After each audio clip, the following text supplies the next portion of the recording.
Hello everyone! Welcome back again to my channel. Pasensya na po kayo mga kalingap dito sa aking boses dahil pabalik-balik yung sakit natin. Pero yung pagre-reaction is hindi hadlang. No? Kailangan mag-react tayo. Siyempre, nung sa caravan na topic namin, sino ba itong naninira dito kay Choi? So ngayon mga kalingap is nakita na rin natin yung screenshot na hawak din ni Rhea, na kapatid ni Choi, ng mga kalingap. So ano nga ba yung masasabi natin dito, mga kalingap?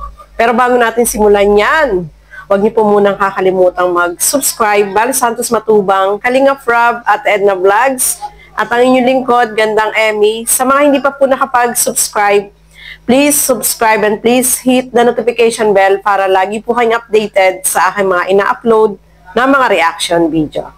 So eto, simulan na po natin.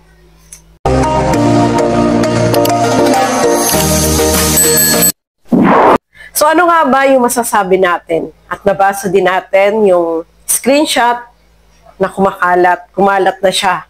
Marami na ang nakabasa, marami na yung nalaman na natin ano ba yung sinasabi doon sa screenshot na yon, mga kalingap. At eto nga, no, ang masasabi natin dito is sana wag naman ganon, no. Alam natin si Choi is talagang Kalingap Angel yan. Hindi natin dapat sisiraan. Lalo na sa sponsor. Ano yung motives natin para gawin yon, mga kalingap? Siguro naman, alam natin na si Choi is talagang ano yan, makikita natin, pangiti-ngiti lang.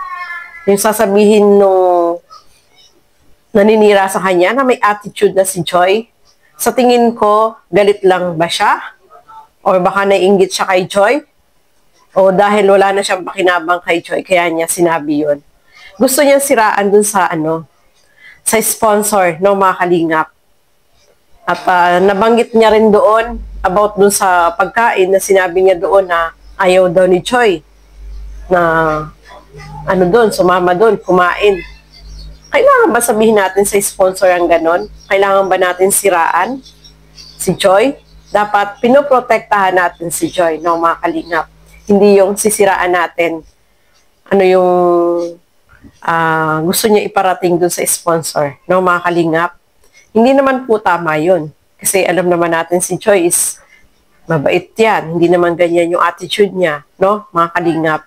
Pero bago ka magsalita dun sa sponsor, bago mo siraan, isipin mo naman, etong si Choi, no? Baka lang siya, no? May masama lang pakiramdam noong time na yun. Kung may nasabi man si Choi na at saka hindi mo dapat sabihin yun sa sponsor. Kasi sinisiraan mo dun sa big sponsor dun si Choi, no, mga kalingap. Hindi yun makakatulong kay Choi. Dapat si Choi is pinoprotektahan. Pangit naman yung gano'n, no? Maninira ka. Tapos isa ka pa namang reactor. Nagre-react. Nag-charity, no, mga kalingap. So, dapat is support natin. Hindi yung gano'n na paninira yung sasabihin natin dito sa isang Kalingap Angel, no, mga kalingap.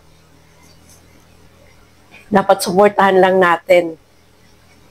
Hindi yung, kaya naman, syempre kahit si kapatid ni Choi na si Rhea is masasaktan kasi yung tao na yun is sinisiraan yung kanyang kapatid, no, mga kalingap. So, dapat is, kung tayo kay Choi, kung mahal natin si Choi, huwag tayong gagawa na ikakasira niya, no, mga kalingap. So, nabasa na po natin yung screenshot. Nandoon. Inulit-ulit ko pa nga eh. Medyo mahaba din po yung screenshot na yon. At sabi ko, ay, totoo nga pala, no? So, maging naman tayo, no? Huwag tayong manira sa kapwa natin. Sa halip, ang dapat gawin natin is huwag tayong magsalita ng against dito kay Choi. Supportahan na lang natin si Choi, no, mga kalingap. Yung sponsor ay gusto lang naman tumulong dito kay Choi, no? Huwag natin sabihin na may attitude na si Joy. Hindi naman, kita nyo naman siguro, no, mga kalingap, hindi naman ganun si Joy. Pangiti-ngiti nga lang siya. Baka itong tao na to na nagsabi dito kay Joy, sa sponsor, is baka naiinggit siya, no, mga kalingap. Baka gusto niya sa kanya mapunta yung, kasi big sponsor po ito, no? Big sponsor na tumutulong kay Joy. Siguro naisip niya, siraan ko para malay mo sa akin mapunta. May ganun, di ba? So, sana, dahil isa ka namang charity vlogger, nagre-reaction, sana, wag ganun. Kasi pangit po yun, no? Hindi maganda. Ayan, panood nyo naman po siguro yung ni Bofil. Inano niya, si RO. Bahala na po kayo kung sino yung RO na yon, mga kalingap. Kasi hindi naman po tama yon yung mga sinabi niya about dito kay Joy. Si Joy, niyan, tahimik. Hindi nga siya pumapatol sa mga issue, di ba? Tahimik lang si Joy. Kahit na maraming nambaba sa kanya, ni Joy, napaka-smart, napaka-cool, ngingiti-ngiti lang po yan. So, wag naman gano'n na maninira ka at sisiraan mo yung sponsor ni Joy. No, mga kalinga. So, bahala na po kayo kung sino yung RO na yon. Siguro naman po is na nyo naman, yun ang initial na pangalan po niya, no, mga kalinga. So, sana wag na po itong maulit, no? At kawawa naman po si Joy. Supportahan na lang natin si Joy, yung kanyang pag-aaral, no? Sa halip na maging masaya tayo kay Joy kasi lalo na ngayon, ang dami pong blessing na natatanggap si Joy, mga kalingap. Support na lang po natin siya. Kasi alam natin yung pangarap niya ay gusto niyang matupad ang maging isang nurse, no, mga kalingap. No, support po natin si Joy at iwasan po natin yung mainggit sa kapwa natin. Mahirap yun kapag naiinggit ka sa kapwa mo. Hindi maganda po yun na pag-uugali, no? Yung paninira sa kapwa mo, wala namang ginagawang masama sa kanya si Joy. Siguro naman si Joy, wala namang binabanggit na ano pa man sa kanya, di ba?